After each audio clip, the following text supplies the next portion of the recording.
Hey everybody, this is Jarrod Montague, the former drummer of Taproot and the current drummer of Westfall, and you're listening to the guys on Discography Discussion.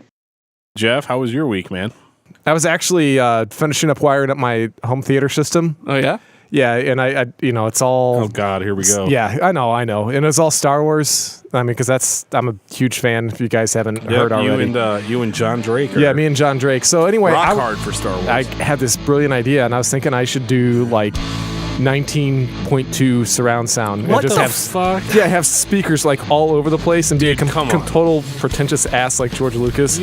And I was just thinking that'd be, the coolest thing, and... Shh.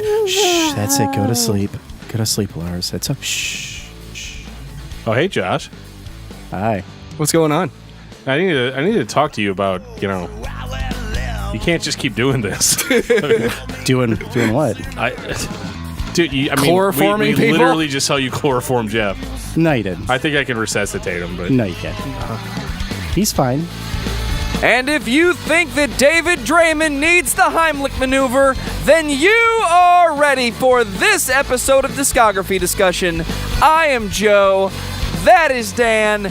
Jeff is out cold, and Josh is in the house. Tonight we are excited. We are talking to Jarrod Montague about his new book, his new band, his favorite metal band, and many more stories tonight on this episode of Discography Discussion. Thank you for listening and for subscribing. If you are not a subscriber, you can find everything Discography Discussion at discussmetal.com. We are on Google Play. We are on iTunes. We are on Stitcher.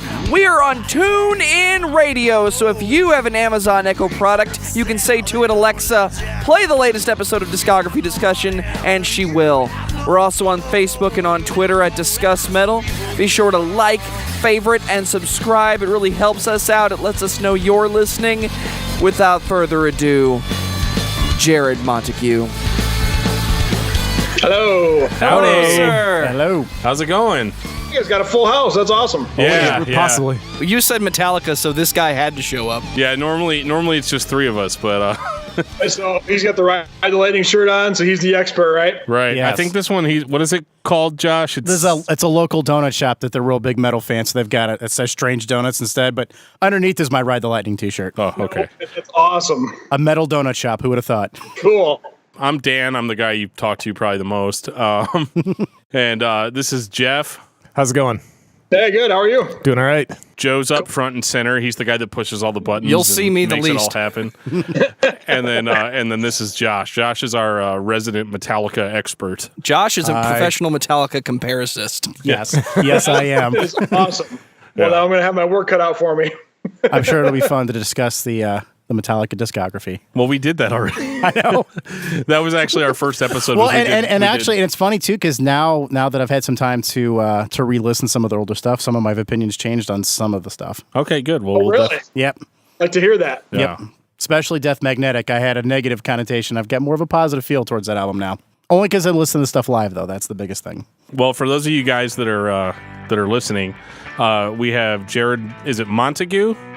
That's correct. Perfect. Awesome. There's only one way to pronounce it, but I always screw people's names up, so we got that going for us. Oh, I've heard the gamut. Yeah. But this is Jarrod Montague.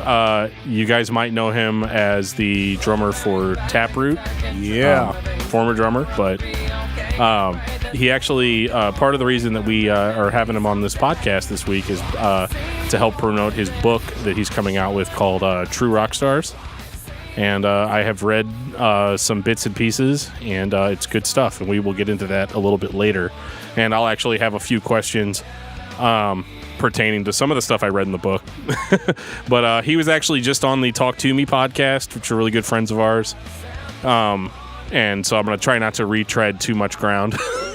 You do your best there, You Dan. guys can always go back and listen to that if, So where are you guys based out of? We're in St. Louis. Okay, awesome. Is the pageant still around? It is. It is still around. Yep. It's Revamped, but around. Yep. Oh, cool. That's a great venue. Yes, it is. It is, yeah. It's one of our favorites. Awesome. Yeah, we still have the pageant. We still have Pops. Pops, yep. Oh, yeah. Yep. Mississippi Nights is gone. Yeah, Sad that's face. Yeah. it's been gone a long They time. tore the whole building down. Yeah. So Pops, if I remember right, was in a strip mall. There's a strip club, yeah. Strip club, and you had the off-track horse gambling place, right? Yes. Yep. Yes. Yeah, Fairmont. Yep. So that's our pride and joy. That's right. Yeah, we're known for crime, nudity, and gambling. Apparently. There you go. We got the Urge. That's right. Yeah. It's Vegas. You And got the us. Urge. And the How Urge. could you forget Oh, the yeah, Urge, the Jeff? Yeah. Does the Urge still play at all? Oh yeah, Yep. they just did a show at Riverport Amphitheater, which is the large venue here in St. Louis, a couple months ago. And they're playing the pageant, some Thanksgiving shows, Oh, that's awesome. back-to-back nights. Yeah. Get a little closer on that mic, Josh. Oh, sorry. Oh, there. I didn't think I could be any more close to it, Joe, but I'm here. I'm here. You can be right up on it like your favorite woman. Right. In there. I'm in there. So, yeah. Whenever I sent you that message saying, "Yeah, we should talk about Limp Bizkit," dude, that was all to me. He was like, "You should ask him to talk about Limp Bizkit," and I was like, "I don't know if that's a whatever." So, Are we going to do another Dan Terra on Limp Bizkit? no, I'm super glad. I'm super glad that he wanted to talk about Metallica instead. So that's more our ballpark, because we typically cover bands that are of the more extreme variety. People are always What besting are at some it. examples that you've covered recently? Well, we covered a band called Viljarta. He should pronounce it. Yeah, Like a Swedish death metal band. yeah, they're pretty good. Yeah, Cool. let's see. I mean, we did it. We did In Flames. We're planning on doing Opeth here pretty soon. We did a band called The Contortionists, which me and Jeff here are huge fans of. We've done Death. We've done Death. Yeah, we did Death. Sepultura. Sepultura. You know, like just more, kind of the more like in your face kind of stuff. So, Yep. but yeah, Awesome. our very first episode was Metallica, so I'm kind of glad that we're kind of revisiting that. That it is. And so we're not going to subject you to the 2 to 3 hour grueling album by album. Oh, man. Well, what did you guys think about, 47 minutes and 23 seconds? What did you guys think of that riff? No Saint Anger talk? I mean, we can if you absolutely need to we do can it get into again. that. Yeah, we can. We can. But So, Jared, why Metallica for you? What makes it so important for you? Well, so I started taking piano lessons when I was really young, and that was, I guess at the time, a forced thing more or less. And I didn't practice and I didn't enjoy it. So probably started that like 7 years old. But I was really, I guess that there's always music in the house. My dad was kind of he was like into Steppenwolf and Alice Cooper, so a little bit heavier stuff for that day. And Oh, yeah. it's funny, Nice. even later on, I didn't discover Led Zeppelin until I was probably sophomore, junior in high school. And I went and Rush, the same thing. And I told my dad, well, how come you weren't listening to Led Zeppelin? He said, well, they were always on the radio. So it was one of those things that I heard all the time, so I didn't feel any need to buy their records. So Missing out. Yeah, exactly. So I found myself, I would always listen to Casey Kasem's Top 40, and I'd listen to a lot of the really pop stuff that was on the radio in the early 80s. So I was born in 76, so 7, 8, 9 years old. It was Prince and Billy Joel and Huey Lewis, and those were my favorite bands for a period of time. And then I think once Guns N' Roses came out and In Excess Kick came out, that was probably more, I was around 6th, 7th grade. That's kind of where I really gravitated towards. I knew it was kind of fresh, decent, cool music for me. And I was at a friend's birthday party. I think it had to be 7th grade, so it would have been 88. And they were playing a VHS tape. And I just remember it was like a mosh pit and stage diving. It was this tiny club. And I guess it was a Minor Threat video, I found out later. Oh, But nice. I'd never seen anything like that. And I asked the guy who owned the tape, I said, what is this? Where did this come from? And he said, oh, this is Minor Threat. Yeah, that's stage diving. That's moshing. I said, well, where can I hear more of this stuff? And he said, well, probably a good starter kit would be this band Metallica. They have a new record come out. It was Injustice for All. Nice. So I talked my mom into taking me to Meijer, which is the big grocery store chain in Michigan.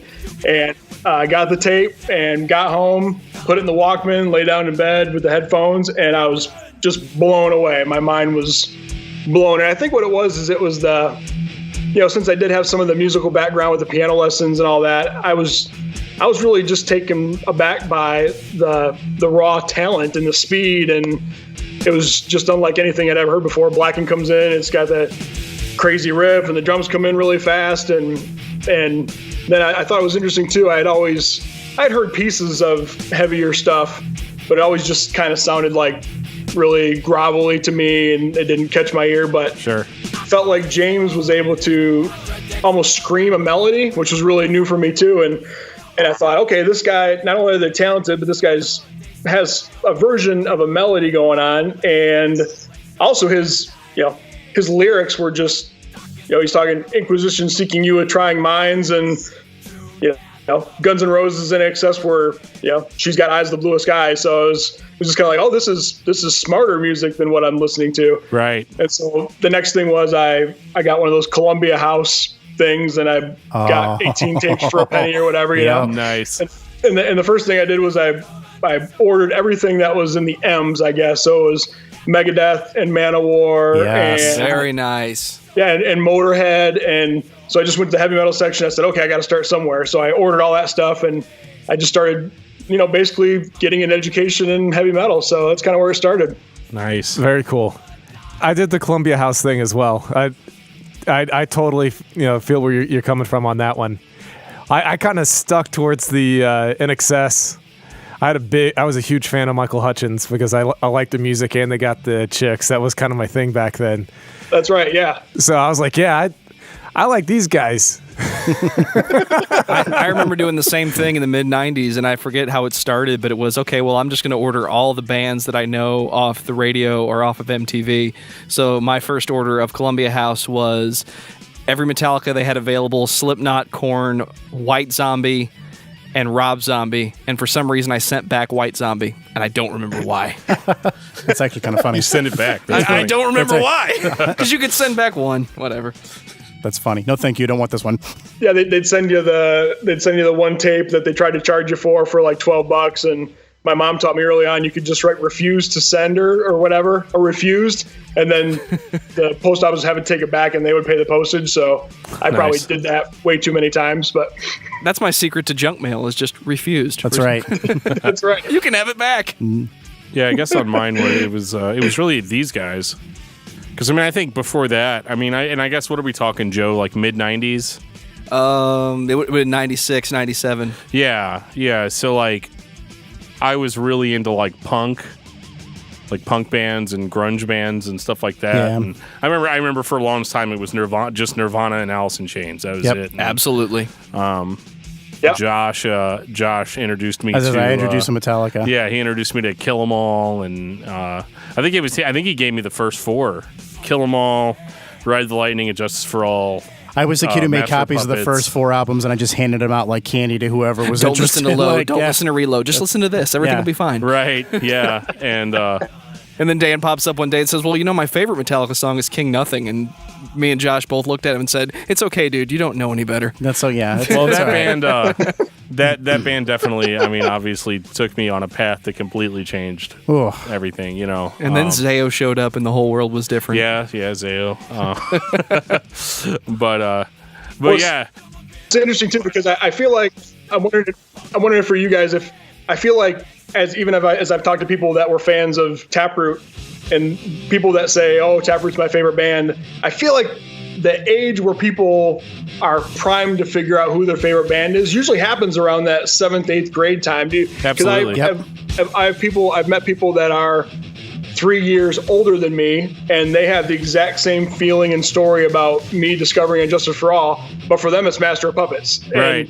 And I now that I have listened to all of their records, I can probably agree that I think Master of Puppets is the more complete, better album, I think, but it's still hard for me to look at it objectively because Injustice for All is my record, and even to hear the Metallica guys talk about it now, they say, oh, we were on this weird path at that time and we got all political and we didn't really care, so we're making 9-minute songs and no bass. No bass. Right. And no bass. That's right. We wanted the kick drum to sound like it was way out in front and it was really high pitched, but I think it just hit me at that right time. You guys have talked about a lot of records. Do you find that that's true, that maybe that kind of middle school spot is where a lot of people latch on to whatever becomes their favorite band? I think so. I know people that are still stuck on that one Tool record or that one Deftones record or something, and it's funny because I try really, really hard to stay current. I think my personal feelings always tends to gravitate towards that 7th, 8th grade, 9th grade kind of, but I don't tell anybody that because I try to be a cool guy or whatever. But like, it's, right. it's funny that but a lot of people are a little bit more honest and just say that, look, for whatever reason I like the music I liked whenever I was just starting high school, and that's it. You know? Yeah. Yeah, I think I'm kind of the outlier on that. I've always been the weirdo that tries to go further down the rabbit hole as soon as I find something, and then I find some weird parallel to it, and then just keep on going further and further down. That's why I ended up with all of these weird Swedish death metal bands. Like for me, like the seminal band for me when I was a little bit younger was Soilwork. Like that was that was my thing in my 20s and early 30s. Was I listened to a ton of that. But yeah, like my first experience with Metallica was also with And Justice for All, because I'm pretty close to your age, so I remember all the skater punks in my neighborhood, just blasting the shit out of that, and just I'm like, what the hell is that? Because I was a huge Michael Jackson fan in the 80s. Yeah. And then I go from hearing Michael Jackson in my house, I go up the street and listen, and then these kids are listening to this on their boombox, and I'm like, Blackguard. That's right. Yeah, and I'm like, this, it was totally a jarring experience for me. So it was really easy to remember just because it was so in my face, and it was so different from what I was used to, because my dad was a big R&B and soul guy, and then. Right. So, I mean, obviously it was easy for me to go to the Pointer Sisters and Michael Jackson, and then hearing Metallica, I was like, oh my God. This is, and I think my relationship with my parents just continued to go downhill ever since then. I remember the first thing I ever heard was this guy named Brian was just playing a song that I'd never heard before, and it was Turn the Page. And I said, well, what is that? And he says, it's called Turn the Page. And I was not a guitar player, but I decided I wanted to be one. And he said, well, you can hear it on Metallica's Garage Inc. And that led to a month straight of, okay, every week I got to go buy 2 more records and just keep blowing through the catalog. And just, I didn't grow to appreciate all the records until later. But it was, okay, now, tunnel vision, it's Metallica. And for the next 5 years straight, it was, okay, I can play every Metallica song. Hey, Josh, can you play every Metallica song? Well, yeah, I can play all the solos. All right, we're good. That's right. Let's hook up. Yeah, they used to jam out in the basement all the time. Oh, my gosh, yeah. I mean, just, it's amazing how that album is the one album that everyone's like, oh, that's what really turned me on to Metallica was Justice for All. And the crazy thing is by that point in their career, they were already a mecha band that nobody knew about. Like, you didn't hear about them on TV, you didn't hear about them on the radio. It's not like anybody advertised them, but they had this following. And you go back and listen to the stuff, and it's like, how does nobody know about this band up until 88? Like, they've been around since 82. How does anybody just now figuring this out, like, on a grand scale? It to this day still blows my mind with that stuff. And everybody bitches about it, too. Yeah, I know. Like, oh, that's not my band anymore. They're too grown up. They're too mainstream. It's like, what? What? That makes no sense. What mainstream? Just because they're awesome on a grand scale? Like, right. I do find it curious what would happen if Metallica came out today, with the social media and the internet, because there's the underground is what, that was their lifeblood for the 6 years that nobody knew about them. And I've always been really curious, what would happen to them, a band like them, if they blew up now. How they're so massive now. Just think about what it would have been like if they actually had some sort of way to share all of it underground like we do now. They'd be God. And I was kind of wondering too. I think about that a lot too. Just if we all have this unique experience about when we heard those bands and when we first heard them playing at the skate park or we watched some video. And I just feel like everything's so much more out there now for the kids, and I just feel like they won't. It could just be an old guy talking, but the same thing is when they'll never experience going to a record store at midnight to get the records that come out on Tuesday, right? I mean, how exciting was that? Right. But I always think about, are they ever really going to have the experience where they discover some band and it's kind of this cool little secret? Because I feel like if they're hearing about it on the internet, then a whole bunch of people probably already know about it and it's not as special. But I don't know, maybe it's just a work view of how that's working today. I don't know. A lot of the underground artists that are found, I've noticed having younger nieces and nephews, I ask them about social media and how they use it, and it's funny to me how much they watch YouTube where nobody watches TV anymore. But then then they'll start talking about some guy that plays this really awesome metal guitar, and you find out it's Caleb Hart, and he's singing about Undertale. And here's this person who is essentially the modern version of an underground artist, and they know about it from just watching it on YouTube.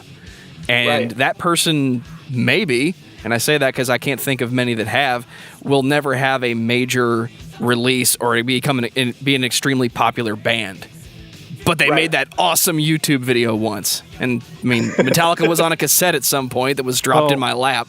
What does that mean, though, to really to have a major release anymore? Because I mean, I think as far as that stuff goes, I'm really starting to feel like that stuff is a thing of the past. My band is on Spotify. I mean, just the whole idea of start a band, play some shows, get your demos out there, release some albums yourself, get signed to a major label, and all your wildest dreams will come true. And after reading your book, obviously, that's not how it goes. Not necessarily the case, And I mean, you guys toured with the biggest bands in the world, and you guys were one of the big, my wife asked me, she's like, "Oh, so who are you talking to tonight?" I was like, "Oh, I'm talking to Jarrod from Taproot." And she's like, "I've heard of Taproot," and all she listens to is pop, like 80s pop music and stuff. You know what I mean? So it's one of those. It's like if you guys were a band that my wife at least knew the name of, there's a certain amount of notoriety that's there that people that actually listen to that kind of music are gonna really get into. And so I think the idea of a major release, because like from reading the amount that you sent me, there was a the whole thing about the record labels, like the dealing with the label and how they needed a hit and they needed this and that, and how they just needed so much from you. But the reality is now in 2017, you can just do what you want. Yeah, I mean, you don't need a record label anymore. You can release, you can record and release music that night, and it doesn't matter. Basement. It doesn't matter what anybody else thinks about it, and especially with the nature of people want to always feel like they're unique in the sense that they're the first ones hearing something, and that's how you get like the metal elitists and all these people. Like we kind of all on some level want our music to only be ours and not anybody else's. So I think really the idea of whenever I hear about a record going platinum, because like I think Metallica's newest one actually went platinum. It did, and I was actually surprised, even though Metallica is such a big band. A platinum record in 2017 is like unheard of. Right. I mean, who does that? I mean, now I kind of feel like gold is the new platinum, Right. And what's funny that everyone at our label always told us if you guys would have, our first record came out in 2000 and second one 2002, third one 2005, and everyone pretty much said that if we had come out even 5 years earlier than that we probably would have sold 2 or 3 times as many records. So things had already started to decline a little bit. And our second record, Welcome, with the song Poem on it never even went gold. But I've seen more of an effect now that I'm looking back on it. And of course, social media it exists, which it didn't really exist back when we were doing it. Just like you're saying about your wife, as I talk to people, a lot of people are at least, "Oh yeah, I think I've heard of you guys," but it didn't feel that way from where we were, just because we didn't sell a ton of records, and we had a couple songs that did pretty good on radio, but it didn't feel like had all this big following. And I think I kind of started seeing the writing on the wall when we would be doing these signings at record stores, and probably every third kid would bring a burned CD to have us sign. They actually did that? That is so ballsy. Like, why would you? I would be so nervous, meeting the band and being like, "Here's my burned copy." Can you imagine taking a copy of the Black Album or something and handing it to Lars and being like, "It's a burned kit, it just says Black on there, Metallica." Like, "Lars, could you sign this?" Can you imagine his reaction to that? Well, it's like a PR disaster. It's a PR disaster if you take the disc and throw it in their face and be like, "Fuck you, go buy a real copy." Nobody's going to do that, because it's like you don't want to look bad yourselves, even though you're thinking, well, there's... Come on, guy. There's at least one lost, I started seeing that more and more, and I kind of equate the whole thing of the music industry changing just to, I guess, a change in technology, the same way Kodak went bankrupt because no one takes pictures with disposable cameras anymore. We've got them all on our phones. So I guess I don't really blame, a lot of people want to say, oh, the labels messed everything up, but it was really just people. Let's say that we all used to spend, $20 to $50 a month buying music. Nobody spends that amount of money anymore on music because they've got their Spotify subscription, and maybe I still feel like I'm a little old school because I still won't sign up for any of those streaming services. I'll still buy stuff on iTunes, right? And even I do know that the artist gets about probably half of what they would have when you were buying a physical copy, but I feel like it's still a little bit tied into with what I think we should be doing to support the music that we love. But it's interesting. I think there's still another shift of all that happening because I've talked about this with other artists, and I was talking to a guy who's in this really big Christian band called Sanctus Real and about the whole streaming thing. And he said, yeah, we definitely don't see the money, but what's interesting is we had a song that got added to a playlist that has like 60,000 followers. So right. There's a whole nother realm of, being discovered through that. And then I also start thinking about, well, we don't even know what the long-term effective revenue coming in from streaming might be, because maybe Taproot will, in the next 20 years, make more money from streaming than by me paying $1.29 for a song right now, and then I never spend money on it again. So possibly, yeah. But that's 20 years from now. Right, you probably would enjoy having that money now versus 20 years from now. I don't know. It is an interesting perspective to take on it, though. I mean, you're looking at the short term versus the long term, because you're right. You're getting a larger percentage up front, but it's only one time.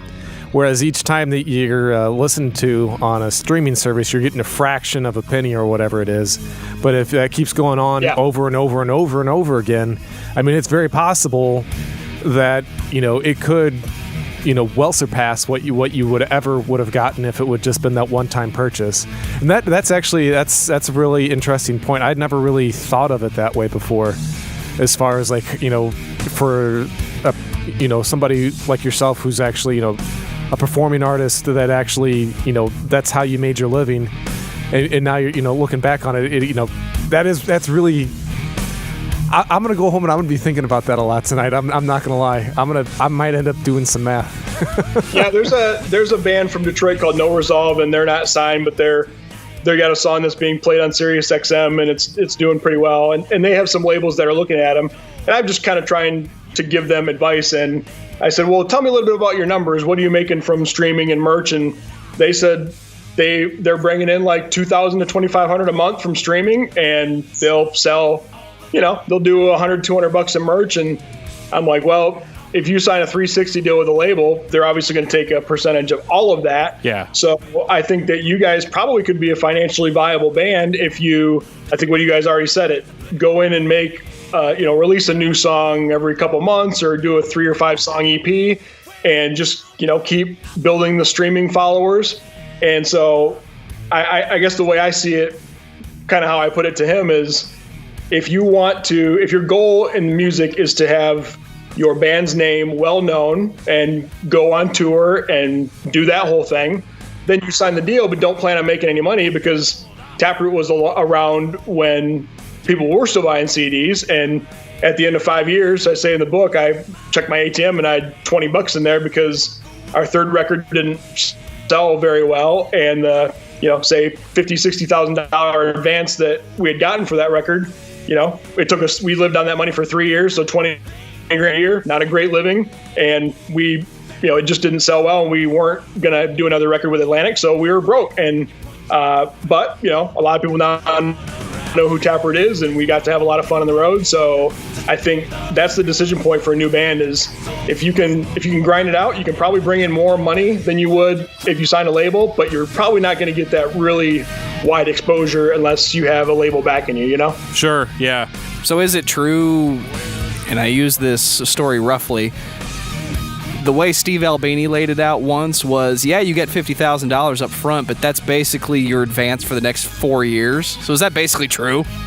Yeah, it's basically true. Yeah, in fact, I say in the book, and I don't think I've put it out there yet, but I'm going to be shipping the book in a week or two. But I took a picture of my, you get those annual Social Security statements, and it shows your exact money that you made for each year. So if you look on that, I think in 2003, when we would have gotten our advance for our third record, I think it was $50,000 or $60,000, and then 2004 was like $2,000 something, and 2005 was like $1,700. So and those would have just been mechanicals coming in from radio play and whatever. So yeah, literally, if we, I think for a normal advance, we'd get $300,000 to $500,000 as a band, and then all of our management and business people and all that, they take their percent off the gross. So our manager gets 17.5%, agent 10%, lawyer 5%, and business manager 5%. Then we would split the rest, and then of course it would get taxed. So we would usually each end up with 30, 40, 50 grand, and that would have to last us 2 to 3 years, whatever that record cycle was. So that's like, I mean, you might as well be working at That's McDonald's. insane. Yeah, for sure. Yep, work somewhere else and do that. But you're hanging out with Disturbed, and so there's a certain amount of coolness to that. But I guess for me, I never equated, because I used to be a big proponent or a big supporter of the idea of digital music. I liked that you had an unlimited amount of storage. But the problem with that is that again, whenever you speak pro digital music, it's almost like you're giving a big middle finger to the bands that you like because of the way the system is set up now. And I think the rough part about that is that I kind of always felt like the same thing sort of existed in the world of almost like used CD sales. I might have a humongous CD collection, but I guarantee you that at least half of it wasn't bought day one, at a store where it was getting, actual SoundScan, results. Yeah. I'm buying, Josh's used copy of Black Album for $4 at a local, you know what I mean? And who gets the kickback from that? You, sir, Nobody. are a damn liar, because Josh would never sell his copy of the Black Album. I've actually had to rebuy half my collection because of it. It got so wore out or broke. The CD's done. I got to go get a new one. I think I went through 4 copies of Master of Puppets, 2 or 3 Kill 'Em All, couple Ride the Lightning. Well, to be honest, that means don't leave them in your car. From the book, I was actually pretty shocked. How you would start with a high amount of money, like you said, or what was it like, 300 to 500,000, and just watch all of that money just disappear, filter down. And now was part of that the label too, though, like just telling you you have to be on this tour bus that makes automatic espresso or whatever. So that's another really kind of sick thing that I've just figured out. Even in actually while I was writing the book, I was kind of putting a lot of pieces together.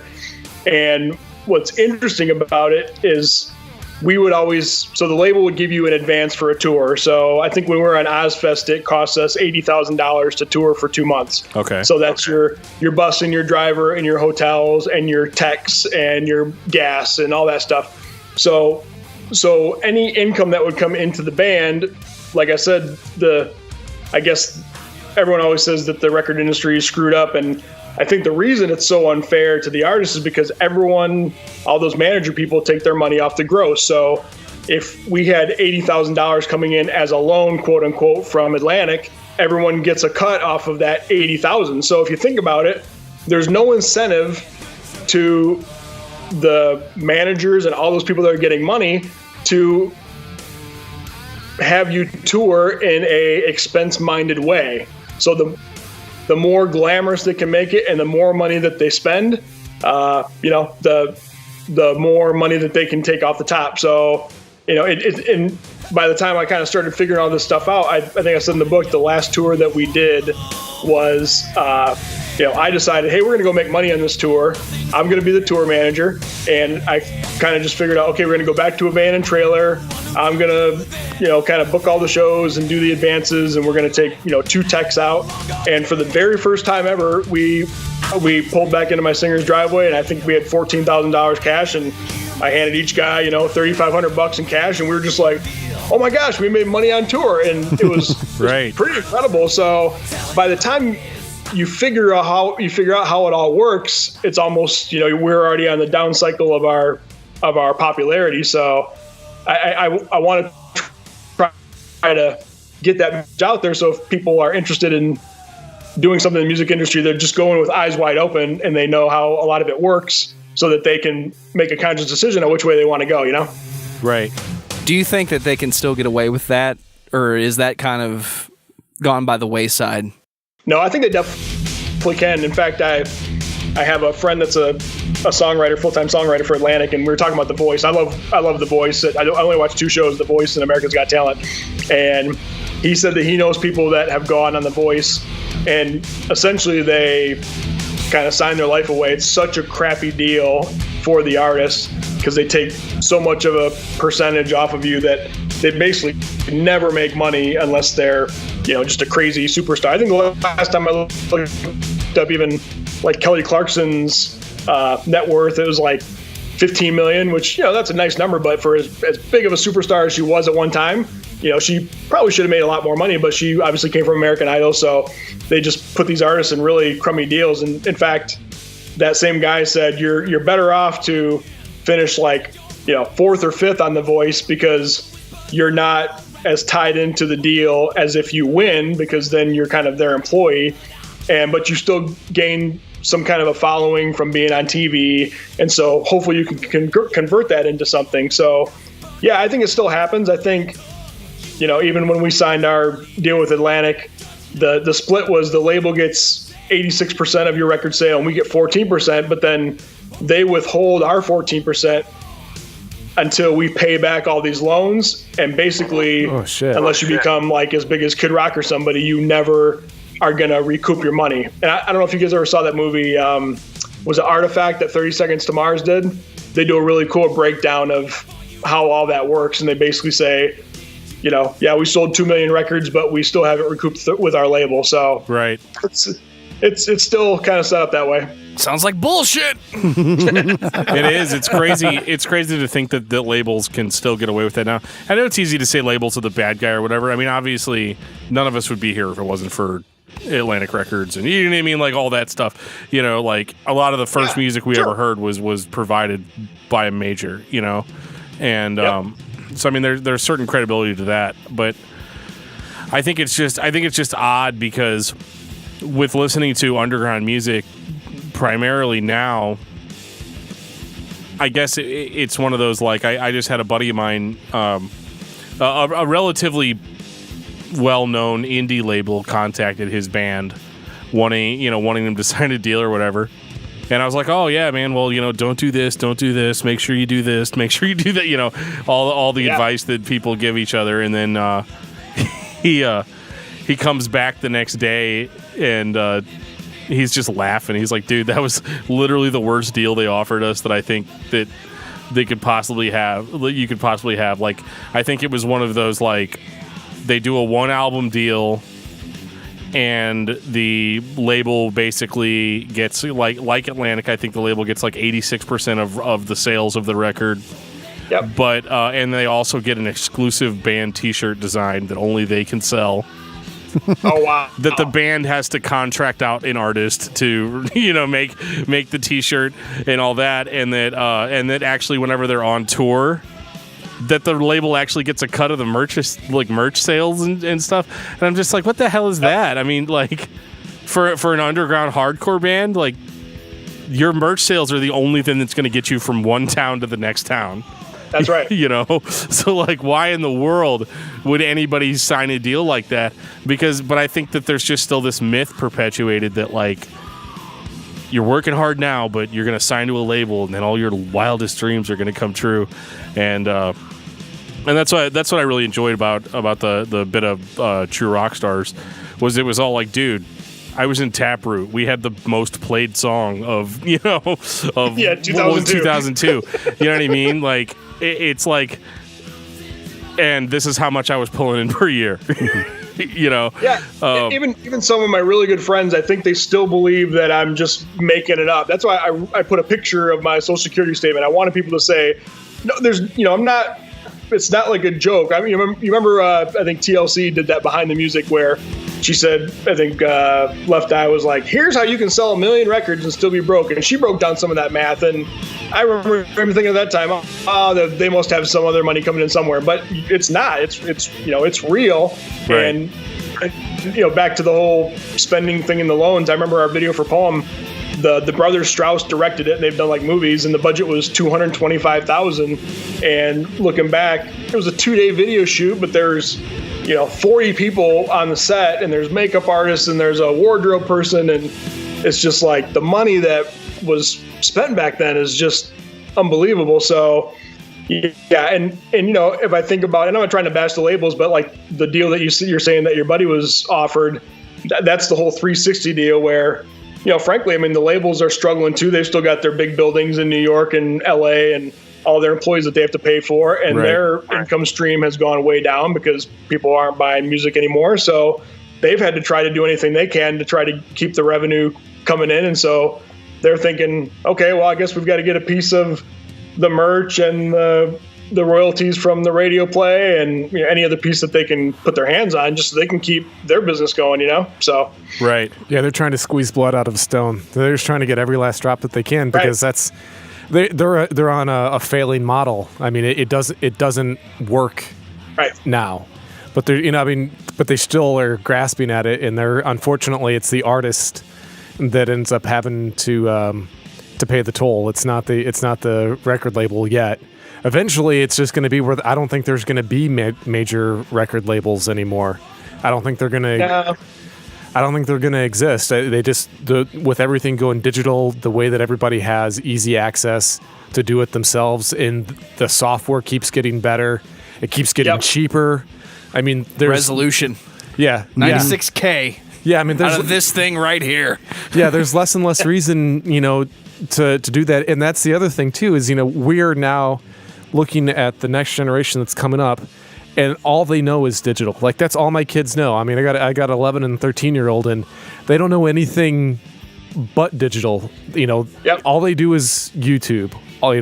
Everything is Discord, and everything is on Twitch. So they don't understand it. And whenever I show them an 8-track player, and I'm like, yeah, I used to take my music and actually record it onto blank 8-tracks so I could play it in the car that my dad and I bought. They'd be like, what the hell are you doing? I'm like, because it was a muscle car. I'm like, I'm not good. And we wanted to keep it vintage. And they have no clue what I'm talking about, because everything is digital. They're like, what's a tape? Yep. And let alone an 8-track. Do you remember I was almost in tears whenever me and my wife we finally broke the 2-kid threshold, now have 3 children.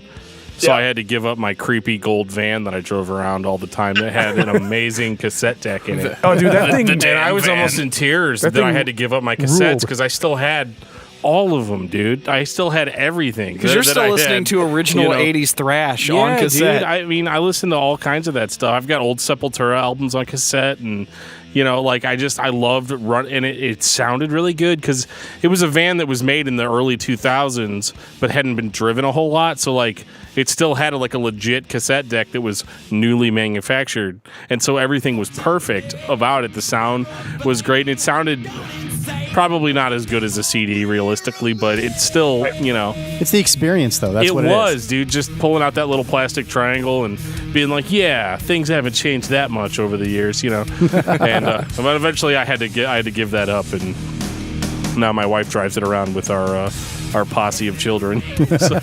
And they get to listen to it. I got 5, so I feel you. Oh, 5. Yeah. So my oldest is 11, and I was telling him the other day, you guys remember this? I remember what a big deal it was when they came out with the cassette players where you would hit fast forward and it would look for the break. Yep. Auto sync. Big deal. Whole new ball game. Oh man, that adds at least $60 to the price of the player. Yeah, I mean, it's you no longer had to hit fast forward and play. Am I there yet? Nope. Fast forward, play. Fast forward, play. Didn't they actually call that the smart cassette? Yes. I never did that. I can't remember if it was called that. Yeah, something like that. So it's like, wow. So we had smart devices before we had smart devices. But yeah, like that kind of stuff. And I actually found recently it's a CD, but I found the Dracula 2000 soundtrack. Oh, yeah. That I stole from my brother. I asked him if I could borrow it like 15 years ago, and I still have it. So the soundtrack. And he knows. this only applies because that soundtrack is the very first time I ever heard Taproot. Oh, that's cool. Which was, the song was called Day by Day. You got it. And that is still my favorite Taproot song because it's the first one I ever heard. Nobody can ever beat the first one you've ever heard. True. Yeah, I remember listening to that and thinking, like, holy shit, this guy's screaming is just sick. I mean, it was just, it was, in a lot of ways, it was almost more extreme than everything else on that soundtrack. You know? Yeah, I can't remember really what else was on there. Was it like Static X and Static X, Slayer, Marilyn Disturbed? Manson. I mean, all your regulars. You know, Marilyn Manson and yeah, Probably Zombie on there at some point. yeah. I don't know if Rob Zombie was on there. I know Slayer was on Slayer there was. for. I guess that was off of their album God Hates Us All. Yeah. Was on that one, and Soundtracks. I remember the Taproot song really stood out to me because it was it's like super aggressive and like part of what got me more into like the hardcore, like growling, screaming stuff that I like now. That song was like so like heavily influential as far as like even whenever I sang in bands over the years, I tried to adopt that scream, you know, and honestly, like even to this day, I still feel like it's unmatched. You know, it's just very I don't even know how to describe it really, other than just like. I think you told Toomey too something about like it's almost like he harmonizes with his screams. yeah, like can harmonize with the sung vocal that's underneath it. You know, like it's just it's unreal. I've asked him about it. I mean, a lot of people.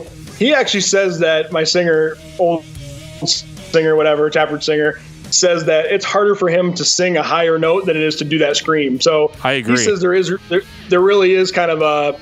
He calls it a vocal trick, and it's almost like to some. I mean, it's still a scream, but he said it's almost kind of like a loud whisper. Mm-hmm. Like, and I guess he just figured out how to kind of master that. But yeah, I still never able to figure out. I mean, I sit there and watch him record, and I still can't figure out how he does it and why I can't do anything that's close to that. Well, and what I like about that type of scream in particular, that like higher pitched, and it's more of a growl than a scream. It's not. Right. It's not a bark like you'll get from like a Hatebreed type of band or anything like that. It's a throaty, raspy kind of scream. And what I like about it the most is that it really differentiates the music and makes it hit you on a more emotional level versus a tough guy level. Yeah. Because that's something I hate. Is one thing I hate about metal is the hyper masculinity that's very present in metal. Yep. And so that type of higher pitched, like growling, screaming stuff, it doesn't hit you in the same way.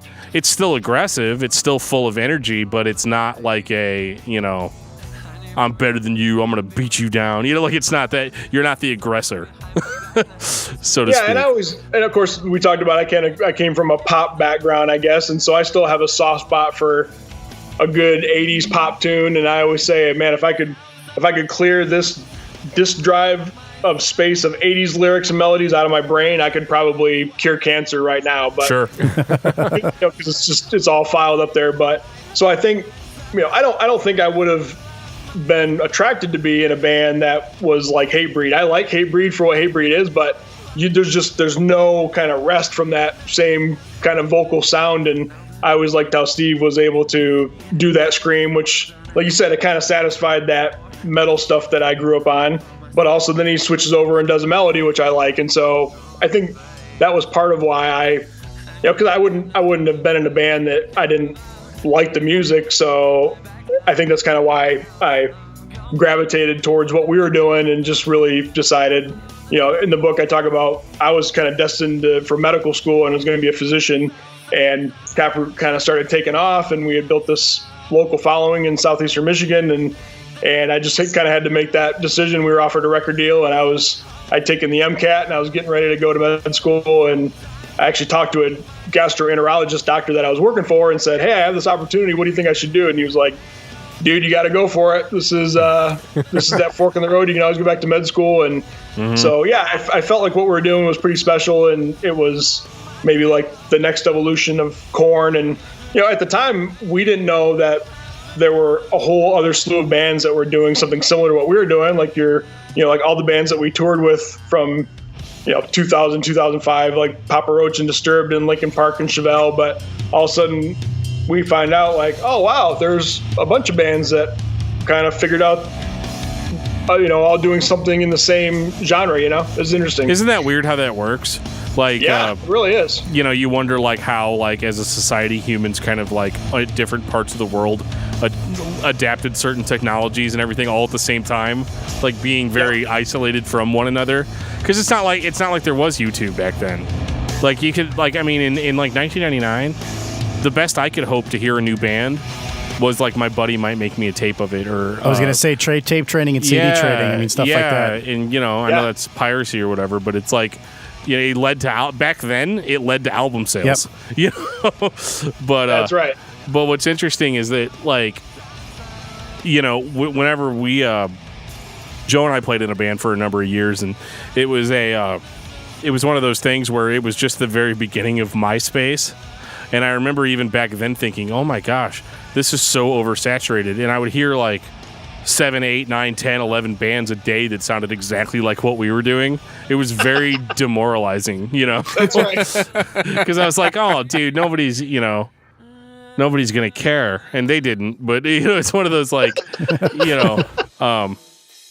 it's just one of those weird things where, one of those weird periods of time, which, and I have a really soft spot for like 1998 through like 2002, which was, I think, really was like the era of nu metal, as we would call it now. It's weird too, because like I remember back then nobody called it nu metal. No, it was never it was never labeled nu metal. Yeah. It was just metal.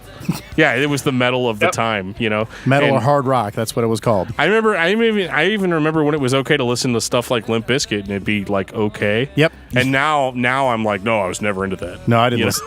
Fred who? Yeah, I don't know that guy. Yeah, I was talking to somebody. Obviously, we had our kind of history with Limp Bizkit, and I've still been reflecting, like, what was it? Like, why did everyone turn on him so hard? And I think, I talked to one person, and they kind of theorized that it was because that first record was, when we got that record, we were, Pollution and Stuck in Hollows, we were like, wow, this is awesome. And, it felt like the next evolution of Korn, which we were all into. But then, yeah, I think there's just such a big jump from $3 Bill to Significant Other, where it was really kind of hyper produced. And I liked a lot of songs on that record too, but I think it just, and then I feel like by the time they got to the next record and he's rolling and all that, I think he almost kind of like became a caricature of himself, like all the yeahs and all that people probably just accepted because the music was good. Right. All of a sudden that was at the forefront, and I think people were just like, yep, this is kind of taking a direction I don't care for.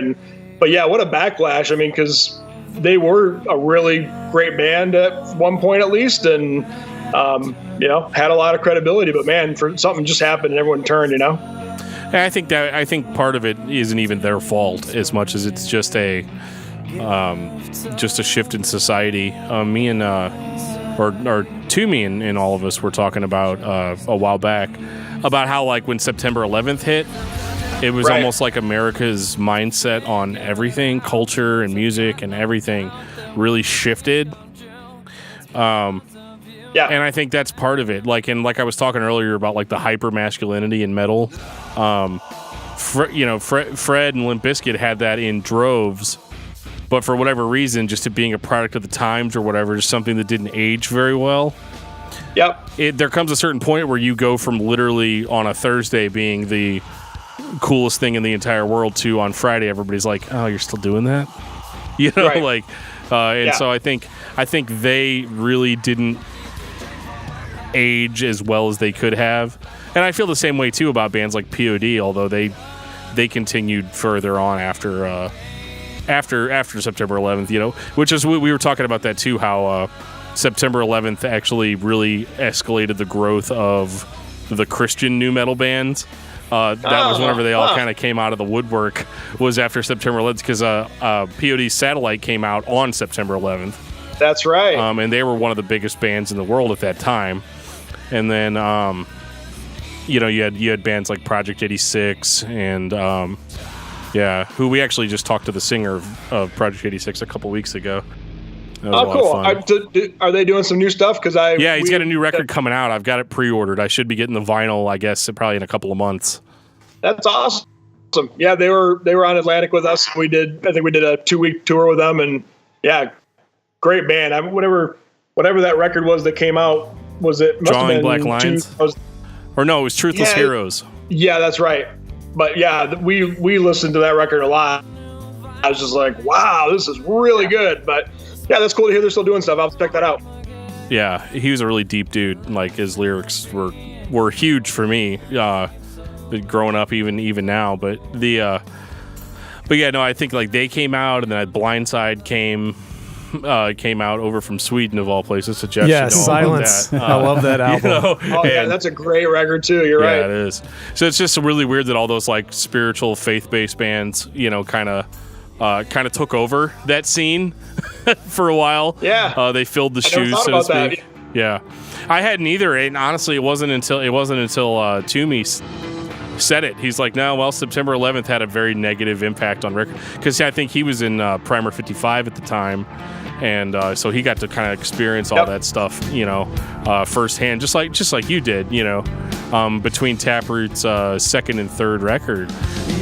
There was a huge dynamic shift in music that kind of had to be accounted for, especially when you've got guys in suits telling you got to make a hit. Yeah, it was. It's still a lot of people wonder, did we not get the right push from the label? And, as I think back, I mean, there's 100 factors that go into whether people connect with a record or hear about a record. And, I think coming off of our singles, Poem and Mine, on the second record, and then, we spent so much time on the third record, and we decided to have Calling be the first single. That was definitely a departure for us. It started off kind of mellow, and it had kind of the hook, which I think people were either going to love or hate. And even the guy Jonah Matrenga from Far, he actually co-wrote that chorus. He got the idea from Def Leppard Fooling. He straight up admitted it, and so who knows? I mean, I remember I played that song for a programming director for a station here in Flint, and I just remember sitting in the car and playing the song for him, and he just wasn't super excited like he was when I played Poem for him before it came out, and I was like, oh, that's not good. Right. So, it's definitely not a good sign. Well, I like Blue Sky Research, so we'll just... Well, thanks, man. I do too. I think we really matured a lot in our songwriting, but maybe it just kind of took more of a... I mean, I think pop is too strong of a word, but I think it might have just taken a more melodic, mature turn, and people just didn't connect with it like they did. Because, we got plenty of support. We got all the big tours, and, so I don't... Yeah, it was still business as usual as far as your tour schedule, right? That's right. Yeah. Yeah, we went out with Chevelle and 30 Seconds to Mars, and we went out with Deadsy and Dredge. And, Deadsy. You like Deadsy? I do. I'm a huge fan. Yeah, Elijah Blue is a pretty cool dude. He's pretty quiet, but he was interesting. He has a lot of deep thoughts. Yeah. Yeah, that's right. I think he did an interview on Howard Stern when we were on that little run with him, and I just remember him saying that Howard was asking him about dating Heather Graham, and it was funny because she was living... There's this place used to be called the Oakwoods in Burbank, where a lot of artists stayed when they were making records. And I remember running into her a couple of times at the gym, and really attractive in person. But I remember Elijah Blue saying, he's like, well, yeah, let's just say that, because Howard says, oh, what happened with that? How come you're not with her? And he said, well, let's just say that Mensa isn't going to be calling to ask her to become a member anytime soon. Oh, wow. That's kind of funny. Tell us how you really feel. Yeah. Okay. Yeah, right. Yeah, she just some new pics came out of her, and she's 47 now, I think, and she still looks amazing, like absolutely amazing. Attractive woman. Yeah. So how about that Metallica? Yeah. Anyway, let's talk about. Let's go back to what we're really good at. A whole bunch of sweaty dudes. Yeah. No, I could talk about voluptuous women all day long if that's what we want to go with. No, we'll turn your mic off. I knew we had you here for something. We can't. Kids listen to this show. They don't. But Whose kids? Right. Hopefully my kids, but when they're older and they'll be like, Daddy, how come you what that's going to come down to later on, because now that it's on the internet, it's going to exist forever. That's right. No, my 13-year-old has checked it out a couple of times. So my girls are going to be like, Daddy, I remember one time you sent me to my room because I said damn, and you said the F word 732 times on. And then I have to be like, I'm going to have to be like, well, Daddy drinks a lot of beer whenever he drinks, Daddy had a rough day. Yeah, I don't know. They're gonna make little memes and little That's loops right. of things that you said, and No, that's what I have Joe for. He does that anyway. Absolutely. But yeah, no, it's interesting to me that what I liked, just I'm gonna try to make the whole discussion about the book. Sorry, guys, but no, it's perfectly fine. I read it. I literally It read sounds it. interesting. I What is it? read what you sent me in one sitting, and I didn't intend on it. I was like, I'll read this for 15 minutes and I'll go to bed. And then it's like 2:00 in the morning, and I'm like, okay, it takes me a long time to read 93 pages apparently. But, yeah, but it was like the entire history of the band, and that I can't turn away from something like that. No, it sounds like a good read. Especially whenever it's a band that I know and I'm a fan of, so it's like really every detail becomes extremely interesting, and well, thanks. yeah, no, it was a good read. It was written well, because if it if it was written, if you had to have it sounds sincere. It doesn't sound like you had to have somebody ghostwrite it for you. It's not anything like that. So it was definitely a good read. But what I liked a lot too was talking a lot about how you talked about Taproot's early years. Yeah. Because I don't feel like there's a lot. Like if you go on Wikipedia right now, everything starts with Gift. Right. And I'm like, dude, there were Taproot albums out before Gift. Right. And I actually was just listening to those. I don't have physical copies of them, unfortunately. But if you do, let me know. But we planned on releasing we were going to call it B-Sides, B-E-S-I-D-E-S. We thought that was going to be a really clever way for a B-Sides. That's funny. Release. Yeah. So we went down the road and we kind of collected, I think, 100 songs, because for the second and third record, we had dozens of songs that we didn't do anything with. And so some, they were in various levels of completion, but we all had them on different computers and stuff. So me and my old bass player, Phil, got together with our computers and said, okay, what do we got? And we had like 100 songs, some of them with lyrics, some of them not, some of them just ideas, and some of them demos of stuff that made the records, a lot of stuff that didn't. And so we went down the road we decided we were going to make a thumb drive and, sell it for $30 or $40, because a lot of people were asking for it on our social media and stuff. So yeah, we went down that road, and I made the mistake of asking Atlantic permission or to say, what can we do with this and that kind of thing. And they didn't answer me right away. And then my email got shifted over to Rhino, which is kind of the company that makes the little compilations of the old stuff, or the 5 most popular songs or whatever. Mm-hmm. And they came back and they said, yeah, actually you can't do anything with this, and we'd be happy to work with you. If you want us to manufacture something, we'll sell it to you. And I just got really ticked off and just thought, you know what, when we parted ways in 2006 or whatever, you guys haven't cared about anything we're doing for the last 11 years, so why do you care now? So after talking to a couple lawyers in the industry and some other artists, they basically said it's kind of like don't ask, don't tell. They said, hey, if you don't think you're going to sell more than 500 or 1,000 copies of this thing, which is probably about what we would sell, they said, you guys should just go ahead and do it. And if they tell you to cease and desist, you just don't make any more, and hopefully your fans have already gotten them by that time. And so I think we're still going to do something with that next year and just kind of not really worry about it. But we definitely had a lot of cool tunes that we wrote before Gift, and it was fun back then. It was just, hey, we'd come up with 5 new songs, we'd go to a little studio down the street and spend $350, and at that time we were actually going to me and Phil both attended the University of Michigan.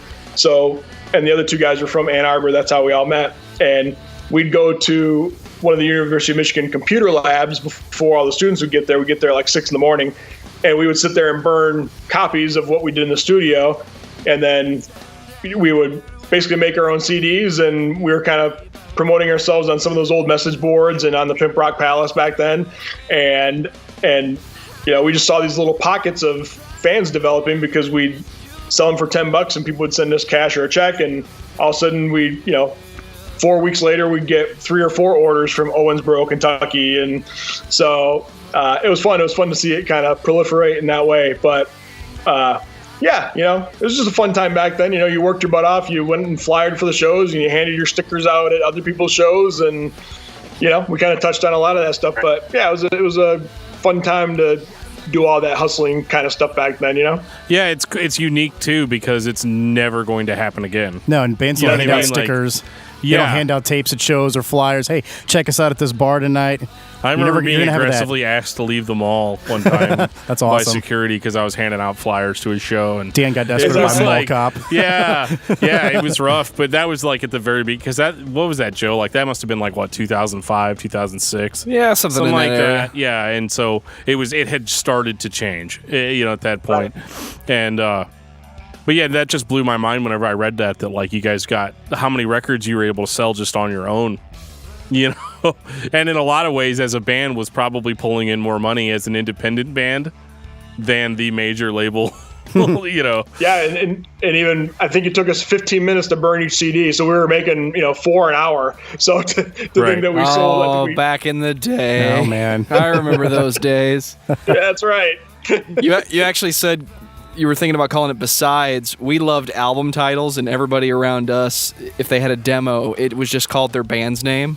So everybody was like, oh, my demo is self-titled. So we actually called our first ever demo the self-titled demo.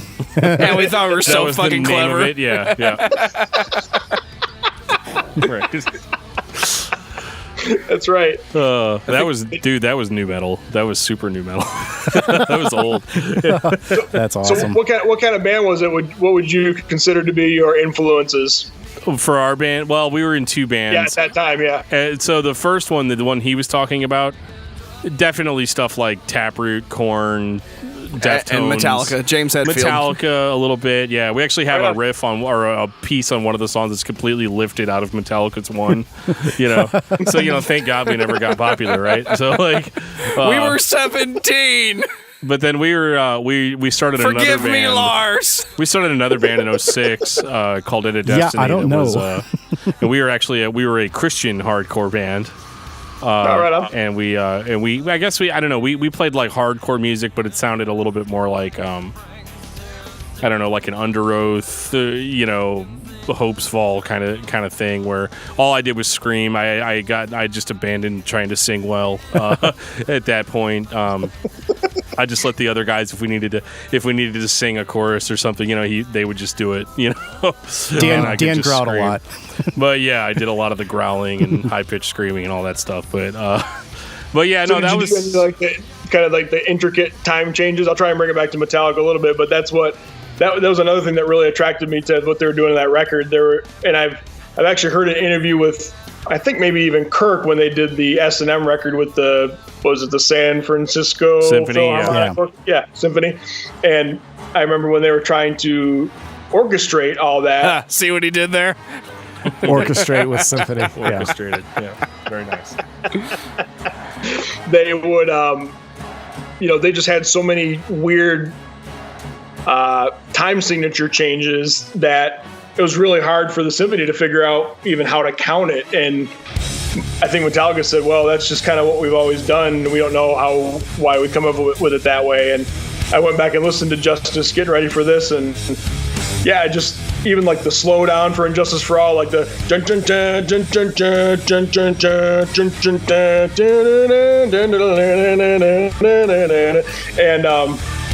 and then all of a sudden it just kind of ramps back up and it's full speed again. And I just think that,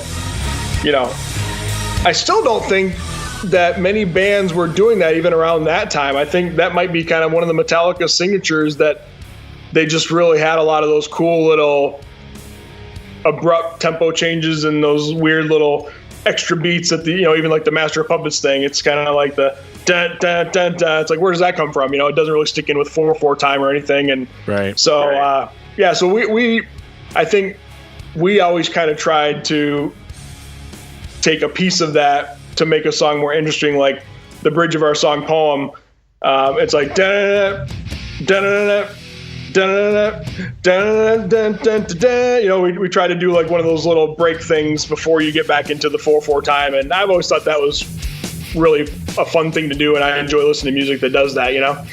So was it Injustice for All, the drumming, that got you started, or were you already drumming prior to that? No, I decided that I wanted to play like Lars, and I think probably within 3 months, one of my good friends had his dad buy a drum set and a little crate amp and a bright fluorescent yellow guitar, and we just started trying to figure out how to play. But of course, we figured out pretty quick that we couldn't play Metallica yet. So then it was, I think where a lot of people start. I think the first song I ever played on drums was "Smoke on the Water," and of course he could play on guitar pretty easy too. And then I was still listening to AC/DC and the Eagles, and of course relatively simple drum beats. So I figured out, okay, I'll start with this because I taught myself everything. So I'll try to figure out how I can play along to Back in Black first, and then once I could do that, then I, just random stuff like, oh, now maybe I can play Kansas. And then all of a sudden, I think when Under the Bridge Red Hot Chili Peppers came out, the side snare thing that he does with the kick are kind of an offbeat thing. That's kind of a weird thing. And I realized like, oh, if I can play that, then that would open up some more things. And then like Smells Like Teen Spirit came out, and it's the cut time on the hi-hat with a lot going on with the kick. So it's like da da da da da da da da da da da da. And I figured, oh, if I can play that, then I can add a little bit more to my repertoire. And then I discovered Primus, and then it was like, I have a soft spot for Primus. Yeah, I love. So Tim Alexander is in my top 3 favorite drummers, and a lot of people don't know who he is, but he was a big influence of mine. I love Primus, and I love how he approaches the drum kit, and so yeah, it was kind of like, Metallica definitely got me started. And once I kind of was exposed to a lot more music, I realized that, especially live, Lars is not the best drummer, but right. I still have a soft spot in my heart because, the stuff that he did on records is really good, even though I've now talked to engineers that have worked on some of those records, and they say, they would use thousands and thousands of pieces of tape spliced together to get a lot of those drum tracks from the studio. So, oh, that's rough. We actually ran into poor Lars. Toby Wright at the 2017 Rock and Pod Expo. Yeah, I know he did some work. He worked on Injustice for All, and I got to talk to him about working with Tantric also. And the question I asked him was, how do you decide to keep a take when it's just that good? Because there was a couple tracks on the second Tantric record, After We Go, that were live. And that's always the struggle when you're recording is, well, okay, what can I fix? And it's, well, sometimes you don't have to fix anything.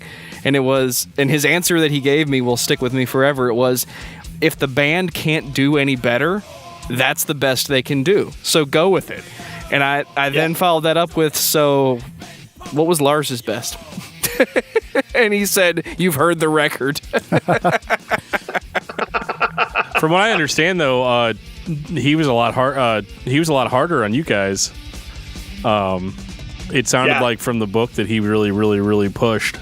Because when you were telling me about how like he was just so critical of everything, I was like, dude, I don't know how if I was the recording artist at the studio.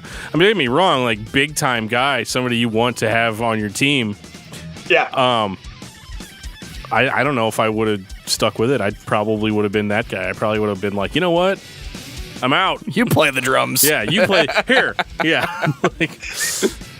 You sing the song. He was really digging in, and we came in, I think, with 20 songs, and we thought it was going to be a matter of, okay, we're going to pick the best 12 and record them, and that's it. And then I think what you're referring to is he just kind of, he got on a pad of paper, and all of a sudden he's writing song structures. And yeah, he basically at one point told me that, or my manager told me that Toby had said he doesn't think that you should play on this record unless you kind of get a lot better. And in my mind, it just wasn't, I mean, my first reaction was I was pissed, and then my next reaction was I was feeling sorry for myself, and then I just kind of got super determined and just decided there's no way I'm not playing on my band's record. So I went and bought one of those drum kits that has the mesh heads so I could practice in my apartment after we were in the studio all day, and I would just take home tracks that we had messed around with in the studio and try to get really creative with stuff. And just I got a drum rudiment book, and yeah, I got a lot better and a lot more creative and came with more ideas, and it ended up working out. But yeah, you hear some of those stories about other people playing different instruments, and yeah, I think that probably happens on records a lot more than people even realize, So what was your first kit and your first Metallica song that you could play all the way through? Yeah, so Nice. I probably gravitated, so probably the first song I played all the way through was Eye of the Beholder on Justice. And I think that if there was to be a straightforward song on Justice, it probably would have been Eye of the Beholder. And if I remember right, I think I bought the little 45 record single for one, and then I think Eye of the Beholder I was the other, yeah. came out too, because I think, yeah, right? Yep, so, that's right.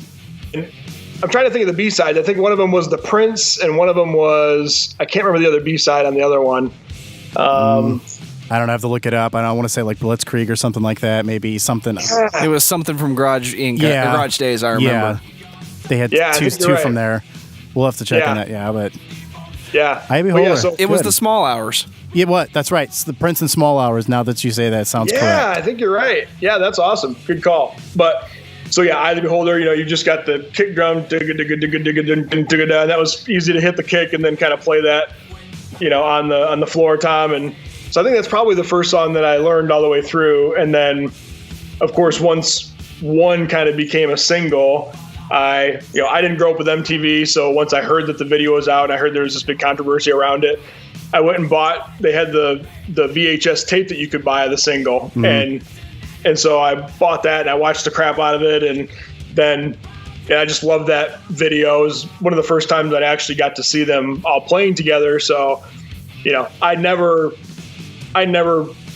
could proficiently play the double bass on that song, but I definitely tried, and I probably played it better than I've heard Lars play it sometimes. But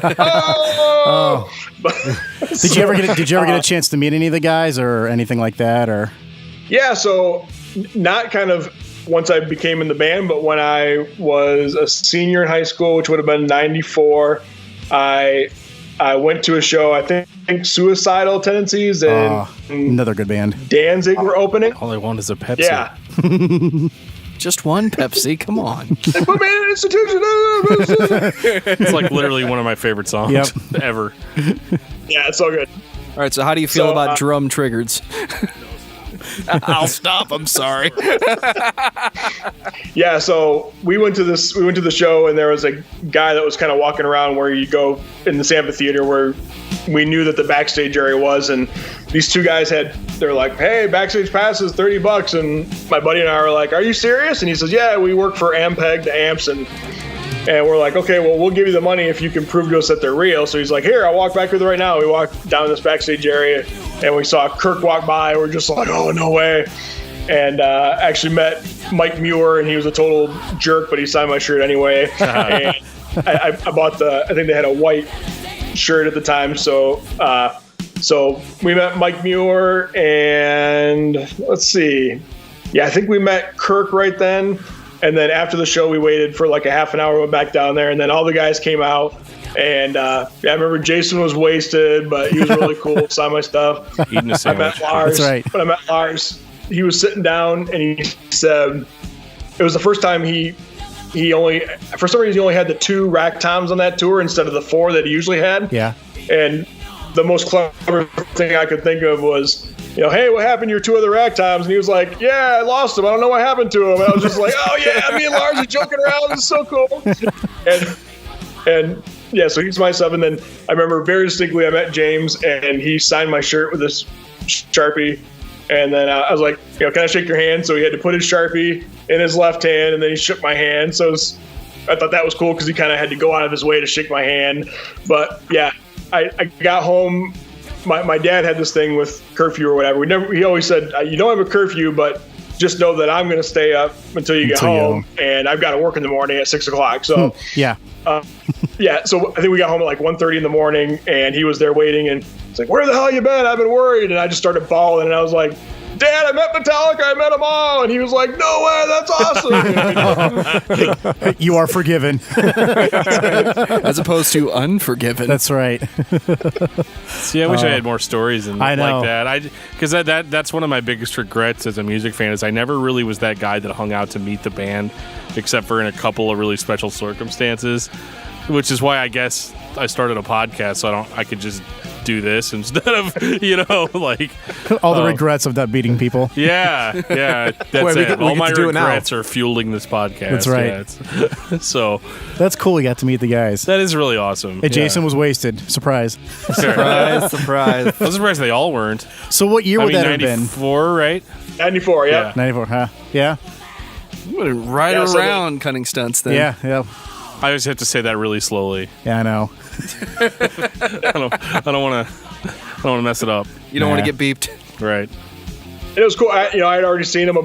They were my first big show after the Black Album came out, and I'd only been listening to them for 3 years when the Black Album came out. But it was I still felt like, wow, this is kind of weird. Like I didn't love the Black Album, and Enter Sandman had already been played out on radio, and so even though I hadn't been a fan since 83 or whatever, I still felt like that was my band, and I could obviously tell that this was a departure for them, but I still liked the record. I still liked, I gravitated towards The Struggle Within and Of Wolf and Man, and there's still some great songs in that, and I probably have a better appreciation for that record now looking back than I did when it first came out because Justice was my record, but yeah, I'd already seen them probably 13 times and saw them, and I think I saw them with Guns N' Roses and Faith No More on the big stadium tour they did, and I saw them at the Palace of Auburn Hills where the Pistons play, and I saw them at this really small Saginaw Civic Center, and actually Alice in Chains was supposed to open the show, but something happened with them, so they came out on camera beforehand, and Lars said, yeah, we're supposed to take Alice in Chains out, but they couldn't make it, so we're just going to play for 3 hours, and everyone's like, yeah. Sounds good to me. Yeah. Like, Alice who? Do it, yeah. Now, yeah, exactly. So seeing them that many times, do you have a moment during any of the show where you're just in awe of of a song that they play or just something they did? Like for me, they had a show in St. Louis, and Kirk just out of nowhere just kind of goes into some melody, then to this thrashing solo, and then just more melody, and it's just one of those moments where I'm just caught in time and nothing around me, I'm not paying attention to anything, I'm just mesmerized. Do you have a moment where you're like, man, this is just, I don't want this to end, I want this to go on and on and on and just not stop?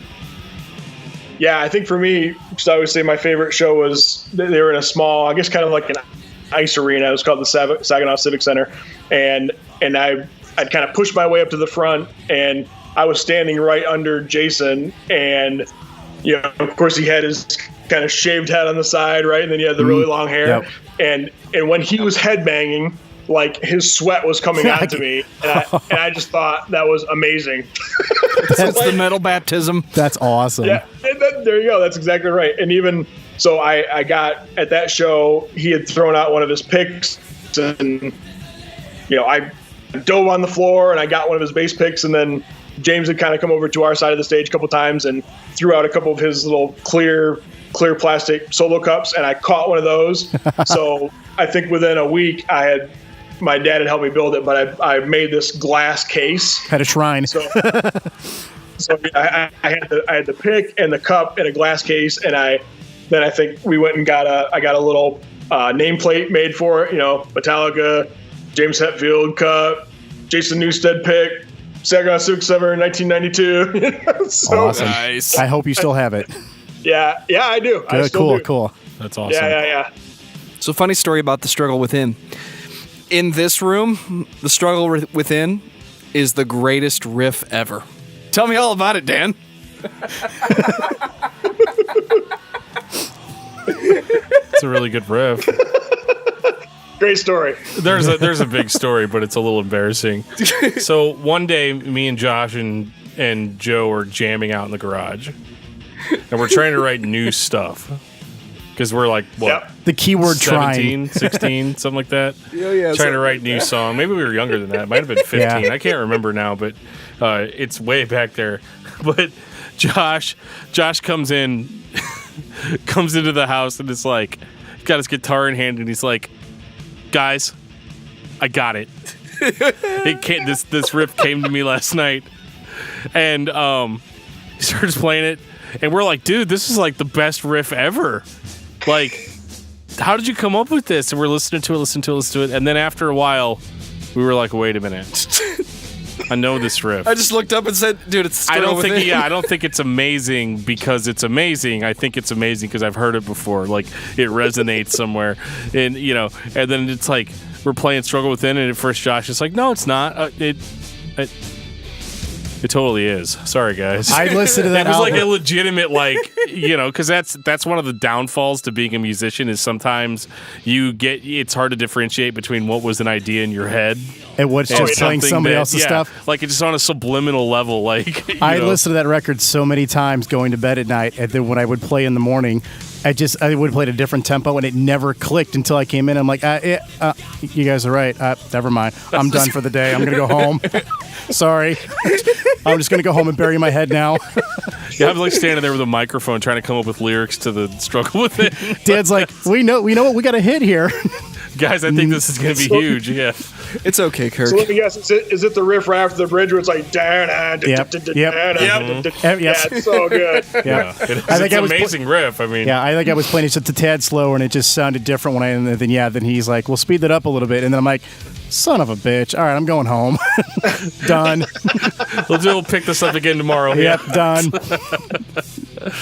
Oh man. Yep. What's your favorite song on Justice? Because I'm curious. I definitely have mine. What's yours? One. Blackened's mine. Well, Blackened. It's Blackened for you too, Dan. Admit it. No, it isn't. It's Dyer's Eve.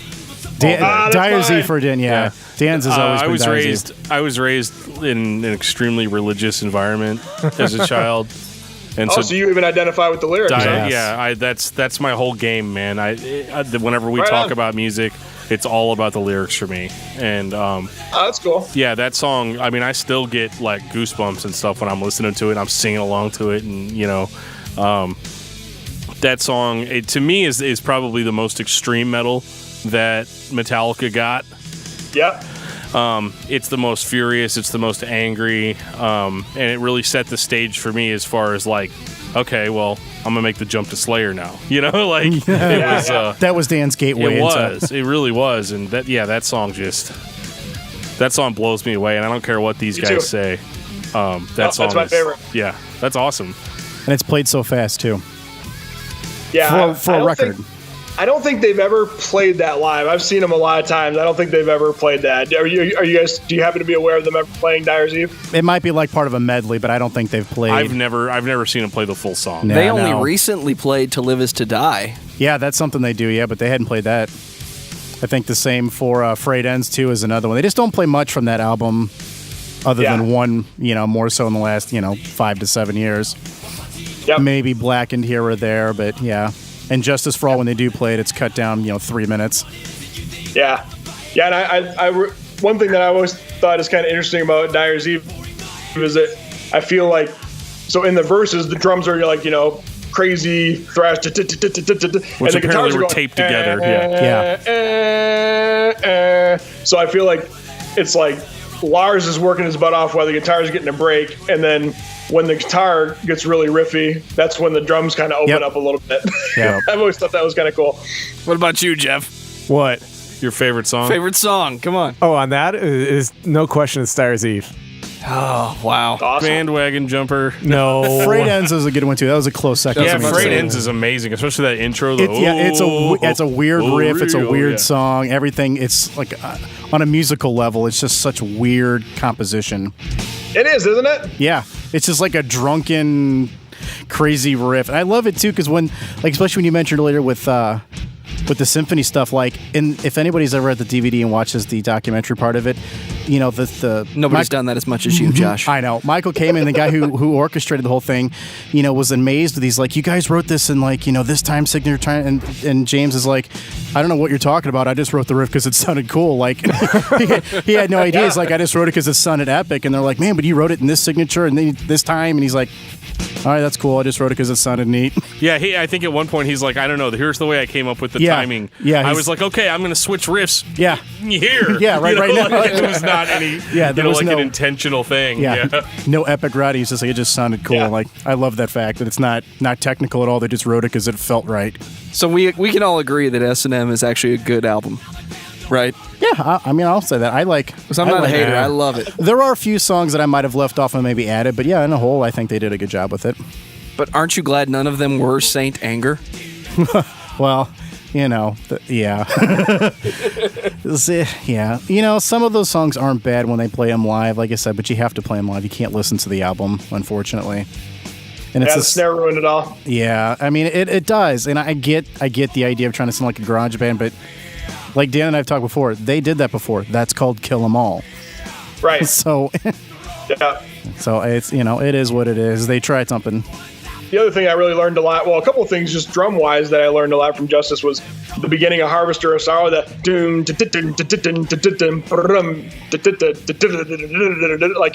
he's got a triplet thing going on the drums. It's really cool. And I learned a lot. I kind of learned how to do that triplet kind of, it's actually kind of the same thing that is happening in the beginning of Hot for Teacher or even, the end of My Name is Mud, Primus, that that's the same thing drum-wise that's happening in Harvester of Sorrow, and I really latched onto that, and I learned, kind of how to do that, and I still try to find places to add that in when I'm doing stuff, because I just think that's it sounds like there's a lot going on, but it's, once you figure out the pattern, it's kind of just easy and fun to do. Sure. And then the other thing was, the verse of "And Justice for All," where it's like and he's still got the hi-hat going and he's got the toms going, and I just remember thinking, how the heck is he doing that? And then it wasn't until I saw him live that he's actually hitting the hi-hat with his right hand, but he's reaching underneath to hit the toms with his left hand, and I was like, wow, that's a whole another thing. And I didn't know how he was doing that for a long time until I finally saw a clip of them playing the song, so he did a lot of really cool things just drum wise, and that were really creative, that I think I probably, even just the whole accenting the snare with the cymbal, like he does that all the time, or he'll even end he'll end a line with that, and that's a really signature Lars thing to do, and I don't think a lot of other people do that, but I think I've definitely kind of picked up certain elements from what I learned from that record, Sure. And with the power of YouTube, you can learn anything you want from any of these bands. Right.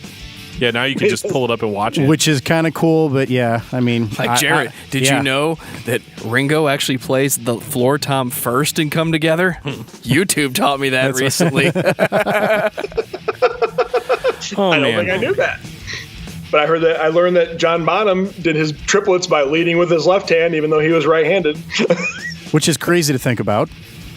Yeah, it is. It's hard to do. I've tried to do it, and it's tricky. Yeah, it's tricky. So I only have one more question about Metallica, and I'm gonna. I think we're what are we at, Joe? 4 hours? No. No, this isn't the. It's Saturday morning discussion. Right. Yeah, it's already Saturday morning. Yeah, no, we haven't done that yet, thank God. But the last question I had is so, what was your perspective, on an album like Saint Anger coming out? When I think at that time, what was that, 2003? So you guys are either on tour or in the studio working your asses off trying to make the best record humanly possible, right? And then that comes out. And then that comes out, and you're like, "What the hell? Well, what the hell, guys?" What was your perspective on that, or was it even something that you were paying attention to? No, I remember I went to the store and bought the record and listened to it, and I guess it was kind of because we were on tour. I remember listening to it in the back lounge of a bus, and I just remember thinking that. I mean, I always try to give all bands that I love the benefit of the doubt and try to figure out what they're doing because, you know, even a band like Deftones, I feel like it always, or even Foo Fighters, it always takes me a few listens to get used to what they're doing next. And, you know, Papa Roach, I think, does a good job of that too. They always, some of those bands that I like, always just take it a little bit further than where I thought they were going to go, and then it takes me a little bit longer to warm up to it. And, you know, usually, ultimately, I come to appreciate where they went with it. And so I was kind of thinking, okay, maybe that's where Metallica's going. And, you know, those first couple songs, Saint Anger, I liked what they were doing structure-wise and that they were trying something different. But you know, to be honest with you, I wasn't sure if, am I just, would this sound better if I was listening to it on a sound system that I was more familiar with, like, or listen to it in my car or whatever. So, you know, since you're on the road and you're just listening to stuff in different speaker systems and all that, I just really remember thinking, man, does that really sound like that? And then you find out it does. Yeah, that's right. And it wasn't almost until probably I got home and I listened to it in my car and I was like, oh yeah, this is a really weird mix. But yeah, I guess I don't know if it really had too much of an influence on what we were trying to do, other than you know, just I think at that time we were just in this mode where we were, you know, just kind of trying to write and try to figure out what we were going to do next. And, you know, I don't think we were consciously trying to write something that the label would like, but we were just kind of trying to write and flush a lot of stuff out. And then, you know, maybe once a week our A&R guy and our manager would come in and say, okay, what have you guys been working on? And then they would give their 2 cents on if they thought we made any progress or not. But so yeah, I mean, I've always appreciated that Metallica has always taken risks like that. And, you know, as opposed to, you know, like, I mean, I think AC/DC is always the classic example that people go to, like, oh, they've made the same record over and over. And yeah, some people like that, and that's cool. But it works for them. Yeah. Mm-hmm. Yeah, it worked for them, you know. And I probably used to be a hater for that, but I don't really care anymore. And hey, you know what? They've got their fans, and people know what they're going to buy when they go to buy an AC/DC record. So whatever, I don't care. But yeah, I can appreciate that Metallica has always, you know, just pushed the boundaries a little bit, and they don't, as big of a band as they are, they have never really, I think, well, I don't know. I mean, what do you guys think about Load and Reload? I mean, do you think that there was a real conscious effort to kind of write songs that were more in a pop radio friendly structure, or what do you think went on there? Sure, I think so. Yeah, I would definitely think so. I remember I was working at a comic book store at the time when that came out, and people are trying to tell me if that was Metallica, and I was like, no, it's not. And then I started listening, I'm like, no, that's James's voice. Oh my God. I had a hard time digesting what it was that they were doing. It was such a departure for me. Yep. And at the time, you know, I didn't necessarily think sellout initially. I was just like, I don't like personally where, you know, the direction they're going. And then the more I listened to it, and then they were plastered all over MTV, and then they're all over the radio stations. I'm like, oh, I felt like it was a money grab, is what it felt like to me. Yeah. They paid their, you know, and it's perfectly fine. Those dudes busted their ass. If they're in a position to do that, more power to them. Yeah, I think I felt the same way. I mean, I ended up liking a lot of those songs. I liked Fuel, and I liked Ain't My Bitch, and I liked. Finally, someone says they like that song. I don't get very many people who like that one, honestly, and it drives me nuts because it's one of my favorites from that album. Yeah, or Wasting My Hate. I think that's a cool song. I think the whole concept of that lyric and that idea is really cool.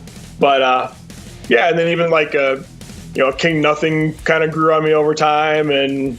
But yeah, I don't know. I think they probably felt some kind of, whether it was conscious or not, some kind of a pressure to kind of fit in and be relevant, and they thought that was what they needed to do, I guess. But yeah, who knows? I mean, I like what they're doing now. I mean, I've spent a lot of time with the new record, but I think it's cool that they've kind of gone full circle almost. Yeah, that's right. Yeah. I think it's cool. Well, you can't play thrash metal in the mid-90s. Sure. Unless you're Slayer. Yeah, but, Slayer's like the one band that can just do it for an eternity. But I mean, even Megadeth did it. Everybody was changing. Yeah. So, I mean, it makes sense in the general. It's easy for me in 2017 to sit there and justify it. I remember the way I felt about it when it came out was just that, like, I really liked Reload a lot more than I liked Load. Because Load had a country song on it. Oh, yeah. Which bugged me to that was horrible. Yeah. Can we just combine the two albums and just leave it at that? Yeah, it was very upsetting to me to hearing that, because at that time I was still a very young metal fan. And so I wasn't willing to accept. It was one of those, like, if it was now, I'd get on Twitter and be all like, not my Metallica, That's hashtag, right. Or whatever, And it could be worse. It could be an entire record of that, like it was with Risk. Oh no, let's not go there. They're referencing an episode we did on Megadeth where I went on like a 5-minute tirade about Risk and how much I hated it. But no, I definitely think that those records, though, like, it's one of those things that, do they succeed as heavy metal records? No. Right. But they are decent pop hard rock records. And there's a lot of good ideas, and honestly, some of Kirk's best playing can be found on those. But it's not going to be your shred solo. Nope. It's not going to be, a million miles an hour. It's not going to be double bass. It's not going to be, anything that you're expecting as a thrash fan. But I think as a general music fan, which I feel like as we all get older, we kind of become. Yeah, you're right. It works so much better now that I'm older than it did at the time. At the time, I just wanted to hear fast and heavy and in your face, But now I actually listen to those records more, I think, than even some of the old thrash ones. Well, let's be real here. I mean, I think they knew going into that writing session that they weren't going to top Black. I mean, that was the pinnacle of their career. I think coming out of that, and I think their mindset had to be, well, we're not gonna have Black 2 come out. We're not gonna top that album. So I think the idea was to change with the music, change with the times, and try and write something that was the direction the music industry was going, and just kind of leave that part of their career behind and maybe go a different direction. And I like the albums. I wasn't disappointed except for the country song, "That Shall Not Be Named." But I mean, I liked both albums. They were both good albums. I still listen to them. Like when I want to hear some metal, bluesy kind of stuff, it's good stuff to listen to. I've been listening to Load on the way home from work all week. Yeah, I mean, it's... Oh, yeah? I've always liked those records. I still like Until It Sleeps, even though it was not popular at the time. Fixer. I mean, they're all good songs on most of those albums. The song "Bleeding Me" is actually one of the heaviest songs I've ever heard. Yep, that's one of my favorites. It's just not aggressive heavy. It's that like Sabbath type of somber feeling. Yeah. That's one of the songs I enjoy the most off of those records. That's off Load, right? Yes. Yeah, that's a Load. Yeah. So I really really enjoyed that one, but.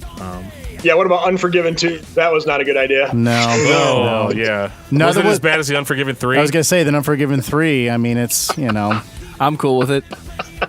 It's better than 2. We'll say that. That's kind of the problem with those two records is every third song may or may not actually be a country song. Yeah. Do songs need sequels? That's the biggest, I half expected Unforgiven 4 on Hardwire, to be honest. So, I mean... No, instead we got Spit Out the Bone, which is a really badass song. Yeah, it's a good album, a very good album. Yeah. So I haven't spent a lot of time with Hardwired, and I need to spend more time with it. I mean, what do you think of it now that you've kind of spent some time with it? How does it? I think you just answered your own question. You need to spend more time with Hardwired to self-destruct. Yeah, right on. It's kind of a return to more of a faster paced. Just kind of like metal ass-kicking kind of sound as opposed to Load and Reload sound. Even Saint Anger, which is, I guess, a sound all of its own. I mean, even Death Magnetic. I mean, I think the sound, even their sound is different as opposed to Death Magnetic, where they just were. At least for a studio record, I think it sounds much better produced and much better sound writing. So, I think it's just more simple, straight ahead, in your face. Kick ass. Yeah, not trying to be too complicated. Yeah, they're not being fancy. They're just like, all right, it's time to do some shit kicking. Yep. Just, let's get done. We're coming back. Yeah, and that this is the harkens back to the Metallica that most of us, we love. They got to experiment and go and do a bunch of different stuff, but it's nice that they actually. I almost think this album is more like a fan service album. This is like saying, hey, you guys deserve this album. You guys, just so you know, we still think about you guys, and we can still kick ass. And that's exactly what this album is to me. Well, if you believe the story, this is what happens when Kirk loses all of his riff ideas, and it's up to James and Lars to save the day. Yeah, but haven't they always saved the day, though? Well, if you listen to what they say. Well, and I mean, is it true? I think I get the impression, at least, or maybe I've heard it, that, I mean, do they let Robert in on a lot of the writing more than, I mean, I think they never let Jason in, right? But Jason never, no. Except for Load and Reload. That was the only time that James kind of opened the door for Kirk and Jason to have creative ideas. And somewhat on St. Anger, as you've seen with the movie. But as far as I know from what they've said on this last album, Rob was in there, but I thought a lot of that had to do with Kirk not having any of his ideas because he apparently lost them on his phone, and I don't know. And I guess he had the same thing kind of happen on Death Magnetic too, which is strange for 2 albums in a row. So Lars is grabbing his phone out of his back pocket. That's right. Lars deleting all of his ideas. Lars is throwing it out. Yeah. So yeah, I mean, as far as I know, Robert was more in on the writing process musically on this last album, but maybe Kirk will come back the next time. I don't know. 3rd time's a charm. Yeah, that's cool. I'll just say this. As a music critic, it bothers me that Metallica is no longer innovative. They're no longer pushing forward, but it could be argued that they haven't been for a long time. But even Load and Reload kind of opened up the idea for directions that a heavy metal band could go in. So they were innovative in that sense. That's a good point. I just can't help but feel like with Magnetic and with Hardwired, yes, we have a very familiar Metallica sound that we like. It's like a collage of everything we've gotten from Metallica up to this point. So as a music critic, I can't help but trash that a little bit. However, these guys are getting old. And as a Metallica fan, separate from my critical ear, I'm very, very happy to hear the Metallica that I'm familiar with again, but with different songs, so like it's so as a fan, absolutely, it's 100% buy it, love it. But as a music critic, I have to step in and say, well, is it really okay to rehash? But I do think that in the case of Metallica, the answer is kind of yes. Like eventually they have to, because you saw so much progression on Kill 'Em All. The progression from Kill 'Em All to Ride the Lightning was, Ride the Lightning was 150% the album that Kill 'Em All was. And then you had the same relationship with Puppets and Justice. And then I don't feel like they really stopped coming up with fresh ideas really until they got to Anger. Yeah, probably. I mean, because Black Load, Reload were all different styles, they were still sounds. Fresh, even though they were different that's a really good point. And divisive, they were still very fresh. And unfortunately, these 2 new albums haven't been super fresh, but I think that's okay. It's kind of a shitty point to make, but it's no, I like that. That's smart. So as a critic, you do tend to reward expansion of sound and going in a new direction. Is that right? Yeah, because when I was younger, I was kind of more elitist, and so I don't like this band anymore because they don't do that thing that I like. Right. It's almost and so I think as I've gotten older, and like that was part of the inspiration for us doing this podcast, was that I listened to a lot of reviewers and things that are very critical of the changes that bands make over time. But I've come to find that a lot of the time, at least for me, a lot of the times it's welcome changes. The new albums don't undo what the old albums did. It's not like by you listening to a new record, you're deleting the other one from your memory. That's right. And so it's and I think it's fun, and I think it's interesting to see where somebody ends up on their musical journey. I've listened to a lot of really, really heavy bands that end up sounding super mellow, and sometimes that's a good thing, and sometimes that's a bad thing. But yeah, so I'm really like that change, that growth, that expansion, because it opens up. Because you may not know it as a fan, but somebody else might be listening to that and being like, "Oh man, I never thought about trying that." So maybe even if that change wasn't a good change for your band, somebody else might take that idea and grow on it and make it even better, you know? Yeah, that's a cool idea. We all as musicians maybe have some kind of a role in continuing the cycle of growth and of progressing music on and on, right? Absolutely. I mean, yeah, that's an interesting way to look at it. That's cool. The circle of musical life. Oh, wow.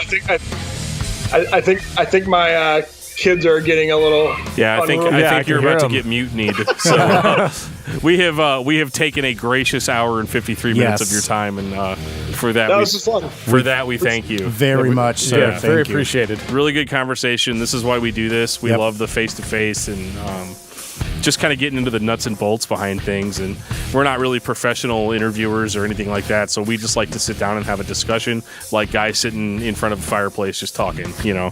Yeah, the fireplace is my computer. Yeah. That's good stuff. I do need to throw this out.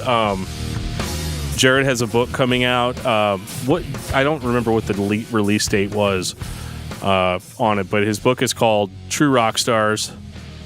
And I've read about, I guess, maybe maybe like 35% of the book, and I could tell you that there's definitely a lot of really cool Taproot info. If that's the only reason you're here, you still have all of that.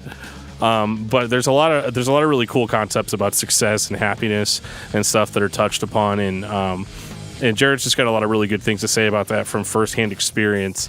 This is not just somebody that is telling you something they're reading out of a textbook. This is like real life stuff, and I really enjoyed what I read so far, and I can't wait to finish it. But what was the release date on that? Yeah, so I'm still doing in fact, I just went and picked the books up today, so I've totally done this self-published. I met with a couple publishing agents and publishers, and kind of because of some of the experience I had with the whole label thing and them dictating what I can and can't do with music that I recorded, I decided that I was going to do this completely myself, so I wrote it myself. I had the books printed in Ann Arbor, so I literally went and picked them. I picked up I think 36 boxes of 48 books each. That's awesome. I put them in my van, so I got them out in the driveway. I haven't carried them in the house yet, but yeah, I plan to ship them, all the pre-orders that people have ordered, the week of November 13th. So I guess, and then on November 17th, I have a new band called Westfall, and we're also releasing our new EP. So we're going to kind of have a joint Westfall EP / True Rockstars book release that night. Awesome. So that's Friday, November 17th. And yeah, if you don't mind, can I say the link? Yeah, go right ahead. Go right ahead. Cool. Yeah. So I set up it's called Square Up Store. So the link where you can buy the book is squareup.com/store/True Rockstars. So you can also go to my Facebook. You can search True Rockstars, and there's a Shop Now button. Twitter is @TrueRockstars. I think Instagram is @True_Rockstars. So yeah, I've written it over 4 years, and couldn't be more happy to see it in finished form, because I almost quit like 20 times because it's a really long process to write a book, but I'm glad I didn't stop because it feels pretty rewarding now. One last thing, I know we keep on saying that, but we try to do this for every episode. We like to do like the band of the week, and it's not necessarily like the new thing, just whatever you've been listening to this week besides Metallica. In fact, the most current thing I'm listening to is called, in fact, I haven't committed to memory yet. I think it's Nothing But Thieves. Are you guys familiar with them? I am not. No. So I happened to see a Facebook ad. I'm just going to make sure that I've got the name right. And I thought, oh, that sounds really cool. And so I bought the record, and I really like it. It's kind of in the vein of, I will say it's kind of like Muse meets Royal Blood. So okay, sounds cool. So yeah, let me just make sure I got it here. Yep, Nothing But Thieves. The album is Broken Machine, and the first song, called "I Was Just a Kid," is really cool. Awesome, cool. Check that out. Sounds great. I need something for the drive home, so yeah. There you go. Sounds good. I like it. Josh, what about you? I actually been listening to Power Man 5000 because they're actually getting ready to be in St. Louis son of a bitch at Pops. Pops or Pageant, I don't remember which it is, but yeah, they're going to replay a show. Wow, I didn't even know they were still playing. I didn't know either. I was listening to their first album, and I got a Facebook thing pop up since I follow different metal stuff, and they're like, yeah, they're got a new album coming out. And I was like, oh, are you kidding me? Yep, I'm in. Yeah, let's go. Yeah, he's the better vocalist of the brothers, I'd have to say. Yep, definitely. It's not even close. Yeah. I saw something too. I actually listened to watched their new video, and yeah, it's cool. I'm excited. I hope there's new music coming out from them. I miss those guys. All right, Dan, how about you? Well, I've been listening to the newest. It's not new, but the newest Opeth album, Sorceress. Okay. And it came out a long time ago, but I just had so much other stuff to listen to. I'm like just getting around to it now, and I'm liking it. I'm liking it so far. It's very proggy and it's a little up its own ass a little bit. But I like that term, proggy. But that's what I like. But that's what I like about music is I like. It's not necessarily a turn off if the music is pretentious, like as long as it's still brilliant. Yeah. I'm on board. But Lost Angel by Third Strike. did you listen to? Cool. I love me some Third Strike. Yeah, I'm going across the pond. Shouldn't be a shock. So I'm listening to Disharmonia, Mundi, and Mind Tracks. It's Bjorn Speedstrid from Soilwork. Hey, Josh, do you got some more of that chloroform, man? Later. It's an Italian metal band, so go check them out with Speed from Soilwork doing the vocals. Italian metal. Interesting. Oh boy. What are they called? Disharmonia? Yeah, Disharmonia Mundi. Okay, I'm going to jot this down. All right. You've piqued his interest now too. Yeah, if I ever start my own business, Jeff is going front line as salesman. He really sells it, man. And the new Opeth and the new Power Man. All right. Should be actually pretty good variety. So, and the last thing I tell everybody that we have on the show is that the door is always open. So if you ever get a hankering to talk about something and you enjoyed talking to us, hit us up. Definitely will, man. This has been a lot of fun. Yeah, I'll definitely be back in touch. This is cool. This has been episode 36 of Discography Discussion. Thank you for listening. You can like us on Facebook and follow us on Twitter at discussmetal. Subscribe to our podcast everywhere you listen to podcasts, including Google Play, iTunes, and Stitcher. Visit discussmetal.com for all things discography discussion, and please send questions and comments to danandjoeshow@gmail.com. If you are not a patron, you can become one at patreon.com/discussmetal. We have some sweet perks. True Rockstars can be found at squareup.com. Thank you, Jarrod Montague, for hanging out with us. It was a blast, and we will see you in the future. Right now.